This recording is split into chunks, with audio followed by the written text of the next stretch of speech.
नमस्कार। आज हम एक बहुत ही दिलचस्प चीज पर बात करने वाले हैं, मानसिकता या जिसे हम माइंडसेट कहते हैं। हाँ, बिल्कुल। ये कि हम सोचते कैसे हैं और हमारी सोच हमारी जिंदगी को कैसे चलाती है। सही, हमारे पास माइंडसेट प्रकार और विकास नाम के स्रोत से कुछ जानकारी है और ये बताती है कि हमारे जो विश्वास हैं, हमारे नजरिए हैं, वो कैसे हमारी सोच, हमारे फीलिंग्स और हमारे काम करने के तरीकों को तय करते हैं। इसमें खास तौर पर दो तरह की मानसिकता की बात हुई है। एक है फिक्स्ड मतलब स्थिर, और दूसरी है ग्रोथ यानी विकासशील। तो चलिए इसी को थोड़ा खोलते हैं। हाँ, शुरू करते हैं। तो पहले ये फिक्स्ड माइंडसेट या स्थिर मानसिकता, स्रोत कहता है कि इसमें इंसान ये मान लेता है कि उसकी जो काबिलियत है, उसकी बुद्धि, उसका टैलेंट, ये सब बस उतना ही है जितना मिला है, मतलब ये बदल नहीं सकता। बिल्कुल। और इसी वजह से वो अक्सर मुश्किल कामों से बचते हैं। हाँ, उन्हें लगता है कि अगर फेल हो गए। हाँ, नाकामयाबी का डर बहुत होता है। जैसे कोई सोच ले कि भाई गणित तो मेरे बस की बात ही नहीं है और मैं कभी सीख ही नहीं पाऊंगा।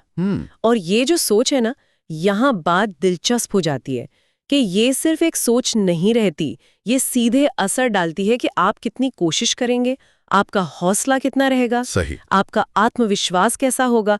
तो ये कहीं ना कहीं आपकी सफलता को रोक सकती है। हाँ, मतलब एक तरह से खुद ही अपने लिए दीवार खड़ी कर लेना। बिल्कुल। तो फिर इसके उलट है ग्रोथ माइंडसेट या विकासशील मानसिकता। हाँ। इसमें सोच एकदम अलग होती है। यहाँ लोग मानते हैं कि हाँ, मेहनत करके, सीख कर, कोशिश करके अपनी काबिलियत को बढ़ाया जा सकता है, निखारा जा सकता है। सही कहा। और यहाँ यहाँ बात सच में पलट जाती है, क्योंकि असफलता को यहाँ अंत नहीं माना जाता। अच्छा। हाँ, उसे देखा जाता है एक मौके की तरह कि चलो कुछ सीखने को मिला। तो वही गणित वाला उदाहरण लें तो यहाँ सोच होगी कि ठीक है, अभी गणित में थोड़ी दिक्कत आ रही है, लेकिन अगर मैं प्रैक्टिस करूं और मेहनत करूं तो मैं बेहतर हो सकता हूं। बिल्कुल। ये नजरिया कितना अलग है ना। हाँ, बिल्कुल। एक उम्मीद जगाता है। और ये नजरिया मायने भी बहुत रखता है। स्रोत बताते हैं कि इसका असर बहुत गहरा होता है। ये सिर्फ पढ़ाई या नौकरी की बात नहीं है। ओके। एक विकासशील मानसिकता जो है वो बेहतर मानसिक स्वास्थ्य से जुड़ी है। आप कह सकते हैं कि ये एक तरह का मेंटल शॉक एब्जॉर्बर है, मुश्किलों से जल्दी उभरने में मदद करता है। ये तो बहुत जरूरी है आजकल। बिल्कुल। और इससे बड़ी उपलब्धियां हासिल होती हैं, क्योंकि लोग चुनौतियों से घबराते नहीं, बल्कि उन्हें एक अवसर की तरह देखते हैं। अच्छा। यहाँ तक कि रिश्तों में भी सुधार आता है, क्योंकि जब आप सीखने और समझने को तैयार रहते हैं तो दूसरों के प्रति ज्यादा सहानुभूति रखते हैं। वाह। और हाँ, क्रिएटिविटी, नई चीजें सीखने की इच्छा, ये सब तो बढ़ता ही है। ये सुनने में तो बहुत अच्छा लग रहा है। तो अगर किसी को ऐसा लगे कि यार मेरी सोच थोड़ी फिक्स्ड वाली तरफ जा रही है, तो क्या इसे बदला जा सकता है? क्या कुछ तरीके हैं? हाँ हाँ, बिल्कुल। अच्छी बात यही है कि स्रोत कहते हैं कि ये कोई पत्थर की लकीर नहीं है। अच्छा, ये अच्छी खबर है। हाँ, ग्रोथ माइंडसेट को डेवलप करने के उसे बनाने के कुछ तरीके बताए गए हैं और ये काफी प्रैक्टिकल हैं। जैसे पहला तो ये कि चुनौतियों को गले लगाओ, मुश्किल कामों से बचो मत, उन्हें चुनो।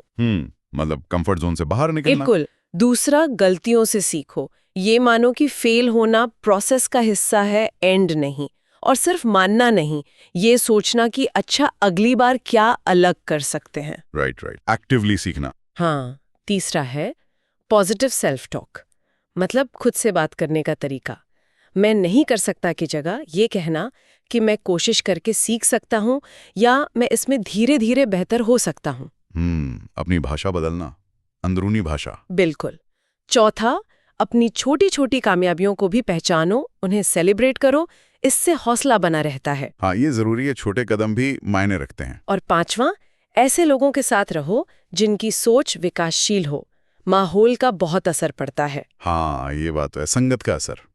तो कुल मिलाकर बात यह है कि ये जो स्रोत हैं वो साफ दिखाते हैं कि हमारी मानसिकता, चाहे वो फिक्स्ड हो या ग्रोथ वाली, हमारी जिंदगी के नतीजों पर बहुत गहरा असर डालती है। और ग्रोथ माइंडसेट को अपनाना ये सिर्फ सोच बदलना नहीं है, ये तो जैसे सीखने और कामयाब होने के नए दरवाजे खोलना है। सही कहा। ये जीने का एक अलग, ज्यादा पॉजिटिव तरीका बन सकता है। बिल्कुल। और ये सब हमें एक बहुत अहम सवाल पर लाकर खड़ा करता है। क्या? कि कोई इंसान अपनी अभी की सोच के पैटर्न को, अपनी मानसिकता को पहचाने कैसे, और फिर उस पहचान का इस्तेमाल, उस जागरूकता का इस्तेमाल ग्रोथ की तरफ पहला कदम बढ़ाने के लिए कैसे करे। ये बाकी सोचने वाली बात है। अपनी सोच को समझना और फिर उसे बेहतर बनाने के लिए कदम उठाना। हाँ, ये एक सफर है और इस पर जरूर सोचना चाहिए।